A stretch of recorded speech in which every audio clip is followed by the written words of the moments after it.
Magandang araw kaibigan! Tuloy po kayo sa Felicidad's Channel. Sa mga kwento ng buhay at pag-ibig na hinalukay sa natatagong baul ni Felicidad. Pero bago po tayo magpatuloy, huwag niyo pong kalilimutan na i-like ang video, i-subscribe ang channel, at i-click ang notification bell para lagi kayong updated sa mga parating pa na upload.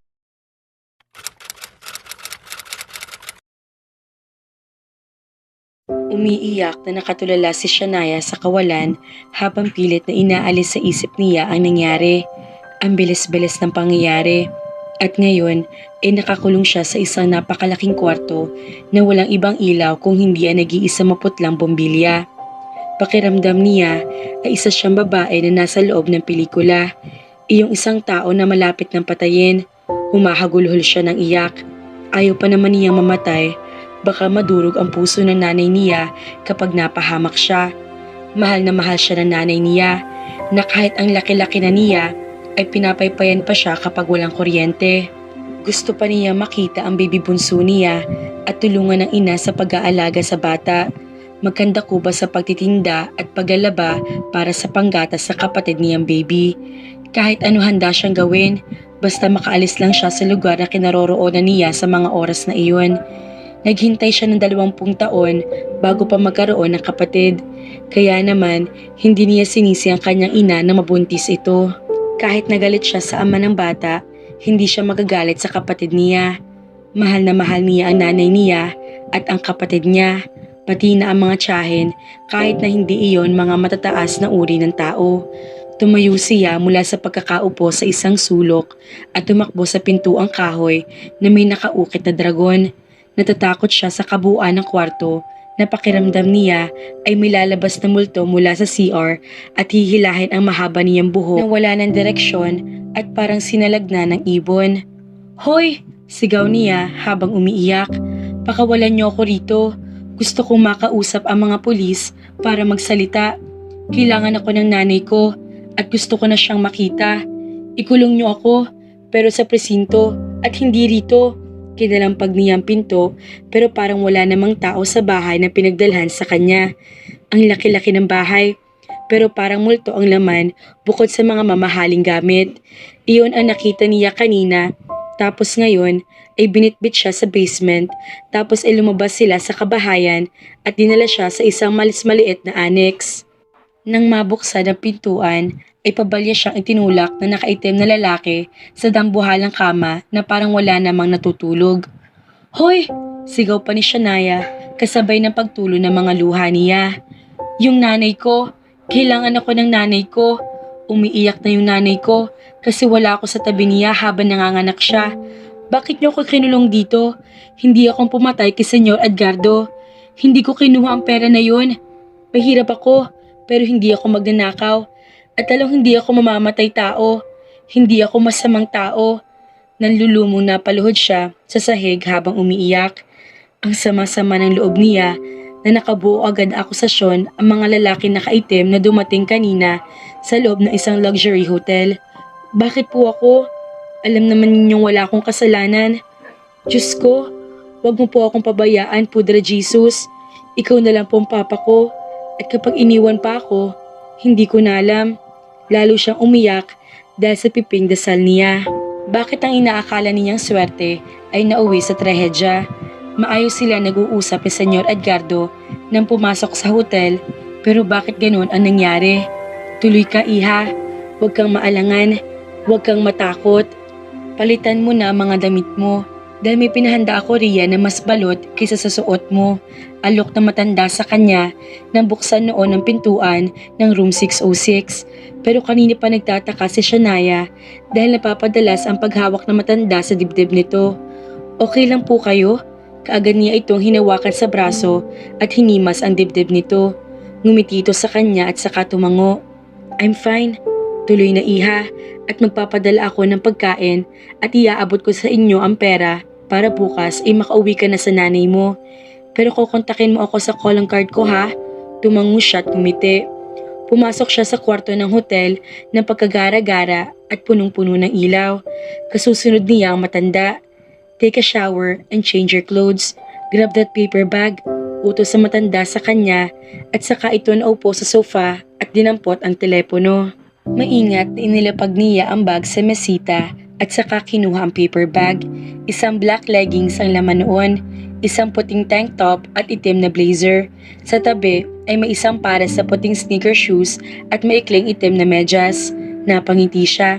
Bibisan talaga siya ng matanda dahil siguro masyadong daring ang suot niyang bestida na hilahil lang papaba ay hubad na siya. Hinubad niya ang sapatos sa suot dahil kanina pa masakit ang paa niya. Maliligo lang po ako, paalam niya kay Senyor Edgardo na tango at ngiti ang isinagot sa kanya dahil may kausap ito sa telepono at mukha nag-o-order ng pagkain. Puno ng saya ang dibdib ni Shania habang kinukuskos ang sariling katawan. Ang swerte niya dahil ang bait na matandang mayaman. Walang pamimilit sa kanya kapalit ng malaking pera na ibibigay sa kanya. Siguro ay umaapaw ang kayamanan ng lalaki kaya ipinamimigay na lang. At ang mas nakakatuwa ay sincere iyon dahil wala nakakaalam ng pagtulong sa kapwa, hindi pakitang tao at mas lalong hindi pagmamayabang. Pagkatapos niya ay ibinalot niya ang sarili ng tuwalya at saka lumabas sa kwarto.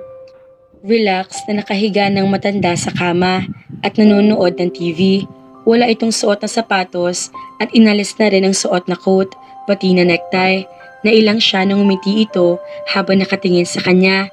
Pinasadahan siya ng tingin mula ulo hanggang paa bago nagsalita. Get dressed, Shania. The food will be here any minute. Napangiwi ang matanda at napahawak sa dibdib. Uuwi, nahigit na Senyor Edgardo ang paghinga. Senyor, parang dumagungdong ang dibdib niya sa kaba na makita niyang parang lumalaki ang mga mata ng matanda. I can't. Lalong kinumuyos nito ang dibdib at humawak sa headboard. Senyor, napatili siya at saka mabilis sa lumapit sa matandang dumadausdos na sa may ulunan ng kama. Diyos ko, niyugyug niya ang matanda pero nakakanga na ito at parang isang kikiwal-kiwal sa paghahanap ng hangin. Napaiyak siya pero kaagad at tumakbo papalabas ng kwarto at sa labas nagsisisigaw. Tulong! Tulong! Nilingon niya ang matanda na nakahandusay na kaya sumisigaw na tumakbo siya papasok ulit habang kipkip ang tuwalya. Lumapit siya sa intercom at pinindot iyon. Tulong! 606! Tulungan niyo kami! Dinaluhan niya ang lalaki sa kama at hinaplos ang dibdib nito na alam niyang naninikip. Senyor! Umiiyak na niyuyugyug ulit niya ang balikat na matanda pero hinawakan nito ang pulsuhan niya ng sobrang higpit na para bang may gustong ipahiwatig kaya natilihan siya. Anong gusto nitong sabihin? Hindi siya makatagal ang tingin dahil nakanganga ito at tumulo ang luha sa mata. Rare, nahigit noon ang paghinga at lalong nanlaki ang mga mata sa pag-aagaw buhay. Humikbi sa Shania at sunod-sunod at tumango. Opo, tatawagan ko kayo sa calling card. Basta mabuhay kayo at pipilitin ko tulungan ang anak ninyong si Rare. Umiyak siya at muling lumingon sa nakabukas sa pintuan. Tulong nga! Tulong sabi! Sinabi ng tulong. Tulong! Humagulhol siya lalo na nang makita niya ang sobre ng pera sa ibabaw ng bedside table, katabi ng bag na bitbit niya. Binayaran na siya ng matanda ng 200,000. Senyor, huwag kayong mamatay. Umiiyak at tiningnan niya ang mukha ng matanda pero bumitaw na ito sa pulsuhan niya. She tried giving him mouth-to-mouth resuscitation and CPR. Kahit na paano, ay may alam naman siya sa first aid. Pero wala nangyari. Patay ng matanda. At nakabukas ang mga mata na basa ng luha. Senyor nga po, hinaplos niya ang mukha nito. Naalala niya ang ama na namatay dahil sa impeksyon sa dugo. At tulad ng mga oras na iyon, ay parang isang ama ang tingin niya sa matanda na hindi nagkait ng tulong para sa pamilya niya nangangailangan. Bakit nawala na kaagad? Tumingin siya sa pintuan nang may marinig na mga ingay. Nagmamadaling pumasok ang isang team ng mga kalalakihan na nakauniporme, ang staff ng hotel at kaagad na nalapitan na matanda sa ibabaw ng kama at binitbit papalabas. Hindi niya malaman kung saan siya pupunta. Namatay sa mga kamay niya ang matandang lalaki. At ngayon ay pinagpepestahan siya ng mga taong nakatingin sa labas ng pintuan ng kwarto. Wala siyang pakialam. Ipinapanalangin niya na sana ay makasurvive pa ang mabait na matanda kahit na parang wala ng pag-asa. At kapag kuwan ay mga lalaki na kaitim naman ang pumasok at isinara ang pintuan. Natakot siya at napasiksik sa isang sulok. Mga tauhan iyon na matanda. Pero bakit ang dami? Magbihis ka. Singhal ng isang lalaki sa kanya pero umiling siya. Ayoko. Hihintayin ko ang pulis na mag-imbestiga. Sino kayo? Bakit ang dami ninyo? Umiiyak na tanong niya pero naroon ang tapang sa tono ng pananalita niya. Magbibihis ka o dadalhin ka namin kay boss sa ganyang hitsura? Boss? Si Rare? Sinong boss? Parang ibinikti siya sa ere dahil hindi niya maapuhap ang hiningat ang salita. Ayoko, she cried and squeezed herself to fit in that corner of the room. Bihisan mo. Utos pa noon sa isang kasamahan na mabilis namang tumalima at saka pahablot at dinampot ang mga damit sa ibabaw ng kama. Ayoko, dito lang ako, dito lang ako. She panicked and tried to maul the man who grabbed her elbow. Sinampal niya ang lalaki na umigting lang ang mga panga bago tumaas ang kamay noon sa ere para saktan siya. Wag, malilintikan ka. Ang utos ay bitbitin lang at huwag saktan. Mamaya na yan, paaminin kapag may resulta na sa ospital tungkol sa nangyari kay Senyor. Marahas na hinila ng lalaki ang tuwalya sa katawan niya, kaya natakpan niya ang sarili. Kung anong bait naman pala na matanda, ay ganoon naman kababoy ang mga tauhan noon na parang trumiple yata ang dami ngayon. Isuot mo, puta! Nakakapanggigil ka! Singhal sa kanya ng lalaki habang hawak ang panty niya at nakayuko sa may harap niya. Ipinasusuot noon ang panty sa kanya na parang isa siyang bata. Sa sobrang inis niya ay tinuhod niya sa mukha ang impakto kahit na humahagulhol siya ng iyak at tumimbo ang iyon pahiga. Aray ko! Daing noon at siya naman ay hinila ang kortina at itinakip sa sariling katawan. Magbihis ka na dahil wala ka magagawa kahit na lahat kami sipain mo. Mas masakit ang sipa ni Bossing, ang pinakalider sa lahat. Masakit din, putang ina, at tungal ng isa habang sapo ang muka at namimilipit sa sakit habang nakahilata sa sahig. Isuot mo, singhal na ng lider at ikinasa ang barel kaya nagmamadali siyang tumalima sa utos. Kahit na ang gulo-gulo ng utak niya, ayoko rito, uuwi na ako. Patuloy si Shania sa pag-iyak habang nakaluhod sa may pintuan. Narinig niya kanina sa kotse na totoong patay ng senyor at heart attack daw iyon. Kaya lang, ang sabi ay foul play. Nakita raw sa dugo ng matanda ang klase ng droga na dahilan ng atake sa puso. At narinig din niya na may laman daw na droga ang bag at mga pera. Hindi niya alam. Nagtiwala siya, pero bakit sa isang iglap ay inilaglag siya ng mga tao sa club? Akala niya ay hindi iyon mangyayari. Dahil hindi naman nangyari sa tiyahin niya na tumanda na lang bilang isang veterana Magdalena sa ilalim ng Mama L na iyon. Why did suddenly the whole story twist from happiness to tragedy? Ang inaakala niyang swerte ay kamalasan pala at hindi lang basta patong-patong na kamalasan. Ano bang inaakala ng mga lalaking iyon na dumampot sa kanya? Na nilaso niya ang matanda para mamatay? Bakit niya gagawin yun? Ipis nga na gumagapag sa sahig ay napapatalon siya at napapatakbo sa halip na sapakin ng tsinelas.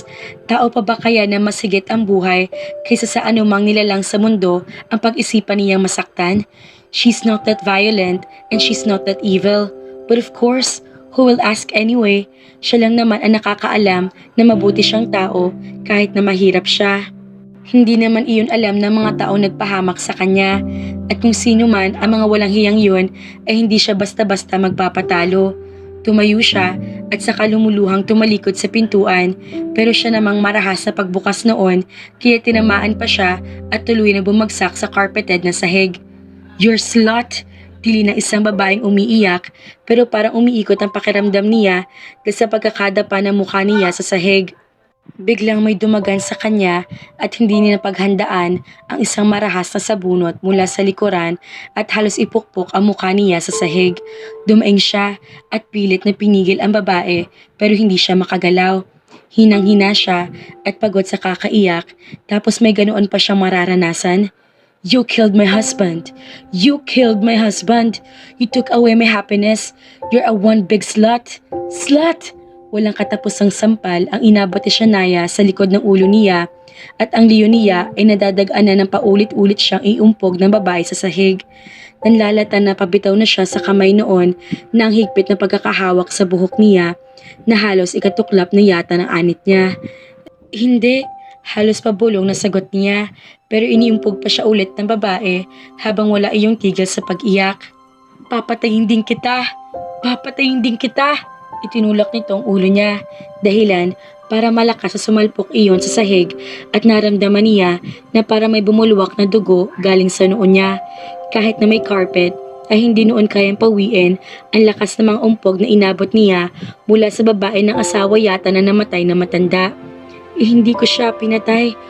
Pulong niya at hanggang sa huli ay paninindigan niya iyon kahit na ikamatay pa niya. I don't believe you, liar! Gold digger, pokpok ka, pokpok. Pinagahampas pa nitong likod niya kaya napaubo siya.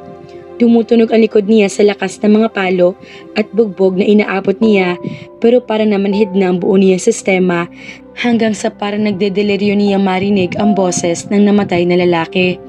Holy Christ, Vilma! Dumagundong ang boses na iyon sa kasulok-sulukang parte ng tainga ni Shania pero hindi na siya makakilos. Boses iyon ng otoridad at malalim. Walang emosyon at parang pag-aari nga ng isang patay. Humihikbi siya at hindi man lang nagawang ipagtanggol ang sarili sa asawa na matanda. Hindi ko naman nga inano. Bakit ako? Sumigok siya at ipinikit ang mga mata nang maramdaman niya na tumigil na ang babae sa pananakit sa kanya. Nanghihinang pilit at tumayo si Shania nang maramdaman niya ang paggaan ng likod niya. Umalis ang babae sa pagkakasakay sa kanya. Umalis ba? O inalis na lalaking kaboses na namatay na Senyor Edgardo? The investigation isn't fully done. You can't hurt her just like that. Mariin na sabi ng lalaki pero lalong umiyak ang babae. What further investigation, Rare? It was clearly stated that there was a drug in your dad's bloodstream. Ano pang proof ang kailangan mo? May syringe, may pera, may drugs. Come on, Rare. Don't tell me that you let this pass. I won't. Bumaba ang tono ng lalaki. Pero kung bakit lalo napaluha si Shania, he won't let this pass. Si Rare na nga ang lalaki na natatakot niya malingunan kung katulad ng sinabi ng ama nito ay mukhang isinanla na raw kay Satanas ang kaluluwa. Ibig sabihin ay kaya siya nitong patayin kung talaga magdidiin siya na siya ang may kagagawan sa pagkamatay na matanda. Ano ba nangyayari sa buhay niya? Aayusin ko ang burol ni Daddy at maghaharap kami ng babaeng yan. May bakas na ng galit sa boses nito kaya tuloy na siyang lumingon at sa pagkagulat niya ay napatigil siya sa paghikbi nang maaninag niya ang mukha nito sa malamlam na ilaw. Sa kabila na nanlalabo niyang paningin at kumakabog na dibdib ay nakuha pa niya makita ang kagwapuhan ng lalaki na katayo sa tabi ng isang babae na sexy at madilim ang mukha habang umiiyak. He isn't Rare. He's gorgeous, masculine, tall, and sexy. Napatitig din ito sa mukha niya at nagtama ang mga mata nila pero wala siya makitang emosyon sa mga mata nito na tingin niya ay dark brown ang kulay. Get out, Vilma. I'll handle this. Utos nito sa babae na hindi tumitigil sa paghikbi. Wala man lang itinapo na sulyap ang lalaki roon at nakatutok lang sa kanya ang mga mata. Para siyang lalong nanghina sa tiim ng titig ng lalaki na para nakakasunog ng kaluluwa. Diyos ko, niyakap niyang sarili at naiilang na napaiwas ang tingin pero hindi niya napigil na huwag ulit itong tingnan sa mata. Lumabas ang babae at isinara ang pintuan. Nabalot lalo ng lamig ang buo niyang sistema na maiwan silang dalawa pero hindi niya magawang bawiin ang mga mata. Inaaral niya ang emosyon na meron sa mukha ng lalaki. Pero wala siya makita bukod sa galit. He's analyzing her as well until his eyes traveled across her body.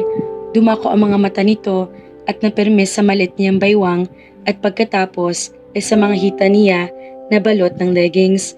Iyon bang tinitingnan nito o ang bakat niyang suso? I could kill you, as if you don't know. Basag nito sa katahimikan. Alam ko, sinabi na ng ama mo. Hindi niya magawang sabihin iyon dahil lahat ng lakas ng loob ay tinakasan na siya. Humikbi na lang siya at pinahid ang luha. Humikbi na lang siya at pinahid ang luha. Pero may kasamang dugo iyon dahil sa sugat niya. Lights on, anang lalaki at napatakip sa Shania ng mukha nang biglang lumiwanag ang paligid at masigit iyon sa inaasahan niyang liwanag. Pumikit siya dahil masakit sa mata, pero sa isang iglap na magmulat siya, nasa mismong harap na niya ang lalaki na animo ay isang vampira sa bilis ng kilos at walang kaingay-ingay na ginawa ang sapatos. Napaatras siya, pero malabakal na kamay ang humawak sa maliit niyang braso, kaya napatingala siya kasabay ng pagniwi. Hindi pala dark brown ang mga mata ng lalaki, kung hindi light. His eyes are expressive but dead. Bitawan mo po ako, hikbi niya at nagpumilit na pakawalan ang braso, pero matigas ang pagkakahawak nito na halos ikaputol yata ng buto niya. Po, parang lalo nagalit ang aura ng mukha ni Rare at hinaklit lalo ang braso niya, kaya halos mabitay niya siya dahil ang laki nitong tao. Ano bang gusto nito? Makipagpatayan siya? Huwag magbigay galang kung iyon naman ang natutunan niya sa eskwelahan simula kinder siya. Hindi kasi siya nag-prep kaya kinder lang. Pinatay mo ang kaisa-isang ama na meron ako. Tapos, mamumupo ka sa akin? You're a masquerading bitch. You've murdered him to steal his money. Pabalya siya nitong isinalya at mabuti na lang at sa kama siya tumilapon kaya nag-bounce lang siya. Hindi ko pinatay. Hindi ko sabi pinatay. At mas lalong hindi ko pagnanakawan. Bakit ba ako pinagbibintangan nyo? Bakit ako? Umiyak siya at nagmamadaling sumiksik sa may ulunan ng kama habang nakatingin siya sa lalaki. Bakit ang gwapo ng walang hiyang Rare na ang sama naman ng ugali? Tumingin siya sa braso niya dahil nananakit iyon at humikbi ulit siya dahil pulang-pula iyon na halos mangitim na nga dahil sa pagkakahawak ng lalaki roon. You must be very thankful for now, but I guess you gotta start praying. Bilang ng oras mo, sa oras na lumalabas ang lahat ng ebidensya at resulta na magtuturo sa iyo. Dinukot nito ang bulsa at inilabas doon ang isang cellphone at isang bagay na nakabalot sa plastic. Maang niyang tinitigan ang mga iyon at nang makilala niya ang cellphone na iyon, ay kaagad siyang umiyak. At anong nasa plastic? Lumuluhang kinilala niya iyon. At syringe iyon na itinapon niya kanina sa basurahan dahil nakakalat sa dressing room ng club. Pero ano magagawa noon para idiin siya? I can beat you not to death, but you're a woman, and I am not that brutal. But when the final investigation came out, you'd be dead sorry, lady. This, nangatal ang boses nito at parang nanubig ang mga mata habang siya naman ay napalakas ng iyak dahil sa kaisipan na mamamatay siya na walang kalaban-laban. These are one of the proofs that you killed my father. Inside the dressing room, you've injected him with potassium chloride. Hindi sana iyon lalabas na foul play dahil hindi naman nakita iyon sa dugo ni Daddy. Other than that high level of potassium that could only possibly be the effect of the damaged tissues. But these things were presented right before my very eye. Damn you! You could escape, but you left the evidences right in front of everyone's senses. Singhal nito sa kanya, kaya marahas siyang umiling. Hindi totoo yun. Hindi nga niya alam kung ano ang lintik na potassium chloride na yun. Oo, alam niyang chemical elements, pero hindi niya alam na may ganoong component na nakamamatay. And your text messages pointed at you two. Gipit na gipit ka sa pera, kaya ang ama ko na biktima mo. Hindi totoo yan, ganting sigaw niya habang yakap ang mga tuhod. Hindi totoo yan, dahil kahit na mahirap ako, hindi ako papatay ng tao para makapagnakaw. Kaya nga mas pinili ko ibenta ang sarili ko para may magastos ako sa pangangailangan ng nanay ko. Tapos, sasabihin niyo na pinatay ko sa Senyor Edgardo para lang makuha ang pera? Tama bang ama mo sa paratang niya ay sinanla mo ng kaluluwa mo kay Satanas para pumatay ka ng isang katulad ko na walang kalaban-laban at wala namang kasalanan? She cried frantically, but Rare was halted. Hirap na siya sa paghikbi dahil kanina pa siya umiiyak.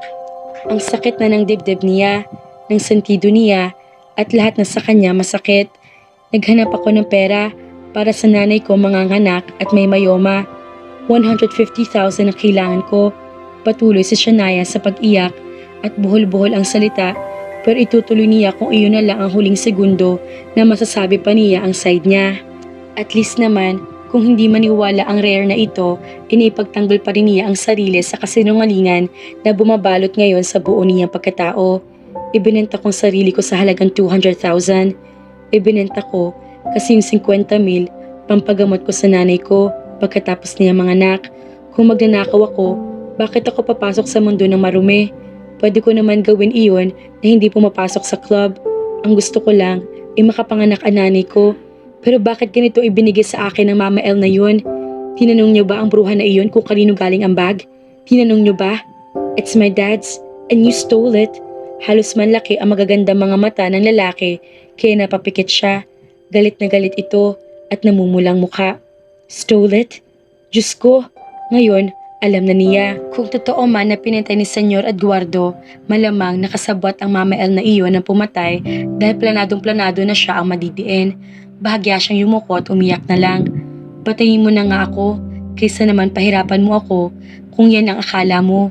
Pero kahit nabalatan mo ako ng buhay, paninindigan ko hanggang sa kahuli-huli ang hininga ko na hindi ko pinatay ang ama mo. 200,000 lang inasam ko at minsan hindi ako nanggulan na kapwa ko para lang umasenso. Sayang naman, mabait ang tatay nyo pero ang sama-sama ng ugali mo. Pinanaliman niya ang mga mata ng binata na napatiimbagang na lang. Kahit na nangangatog ang mga tuhod ay tumayo siya at mabilis na lumapit dito. She stood in front of him and looked into his eyes. Titigan mo nga mga mata ko at saka mo sabihin sa akin na pinatay ko siya. Tingnan mo ako mula ulo hanggang paa at saka mo sabihin sa akin na pinatay ko siya. Umiiyak na hamon niya. Aralin mo nga ako, aniya pa, pero wala nagbabago sa ekspresyon ng muka ng kaharap niya kahit halos magkahalikan na sila sa sobrang paglalapit niya ng sarili sa lalaki at nakayoko naman itong sinasalubong ang tapang ng titig niya. Aralin mo ko, kasi mukhang magaling ka naman doon. Magaling ka kasi manghusga, base sa estado ng buhay ng tao at higit ng pangangailangan sa pera. Subukan mo naman na mukha ko mismo titigan mo at iyong mga mata ko. Mataman siya nitong pinagmasdan hanggang sa bumuka ang bibig ni Rare para magsalita. Looks can always be deceiving. Walang buhay na sagot nito kaya nawala na siya ng pag-asa. Totoo nga sinabi na matanda, bago namatay ang namadilim ang pagkatao ng kaisa-isang anak noon. Walang buhay na yumuko siya at tumalikod. And maybe then, it's true because the perfect example is you, she barely said. Ubod ng gwapo at sa unang tingin ay aakalain na isang anghel o santo dahil sa ganda ng mga mata na parang ngingiti rin kapag humiti ang labi. Pero taliwas ang anyo nito sa totoong kulay ng pagkatao. Kung gaano kaganda ang kutis at ang kulay ay ganoon naman kaitim ang ugali at kaluluwa. Natigilan siya sa paghakbang nang ma-realize kung ano ang sinabi niya. Parang pinupuri pa niya ito sa pisikal na aspeto at parang ibig pa niyang sabihin ay pogi ito, dangal lang naubod ng bintangero, lalo na siyang napailing sa katangahan. Mana rin siya minsan sa mga tiyahin niyang lukaret, mahilig sa pogi, pero naman palagi napipili ay tabingi at bungi. Tumuloy siya sa isang sulok ng kwarto at doon isiniksik ulit ang sarili at nag-umpisa na naman na umiyak. Kahit na gusto niya magtapang-tapangan ay hindi niya magawa. Kumpara sa sarili niya, kaya niya. Hindi kapag naiisip niya ang nanay niya at kapatid. They're always her main concern and she did everything to keep the pregnancy safe. Minsan, kahit na pamasahin na niya sa eskwela, ay binibili pa niya ng pagkain ng nanay niya para naman hindi araw-araw na tuyo o sardinas lang ulam noon. Kasi gusto niya sana na malusog ang baby brother niya paglabas. Pero paano pa niya tutulungan ngayon ang ina niya kung naroon siya sa isang sulok na malaki at malungkot na kwarto na parang kwarto ng mga taong nagbibila ng oras bago humarap kay San Pedro. Iyon ay kung kay San Pedro siya haharap, baka sa impyerno na siya mapunta. Niyakap niya ulit ang mga tuhod at doon itinabingi ang muka papalayo sa lalaki na katayo at nakatingin sa kanya. Wala iyong imik na inaaral siya at ramdam niya iyon. Pero naniniwala siya na hindi siya hahayaan ng Diyos na mamatay. Kung mamamatay man siya, tatayo pa rin siya sa katotohanan kahit na ilang libong beses siyang pagutan ng ulo. Ang saklap naman mga kafelisidad. Yung akala mo okay na at may tutulong na sa kanya para sa problema ng kanyang pamilya. Pero ano ito? Bakit mas lalo lumaki ang kinakaharap na problema ng ating bida? Sadya nga bang mailap ang swerte sa mga taong dukha? Mapaniwala kay ni Shania si Rare na wala siyang kinalaman sa pagkamatay ng kanyang ama? At sino kaya ang totoong may kagagawa ng krimen? Kaya naman, abangan!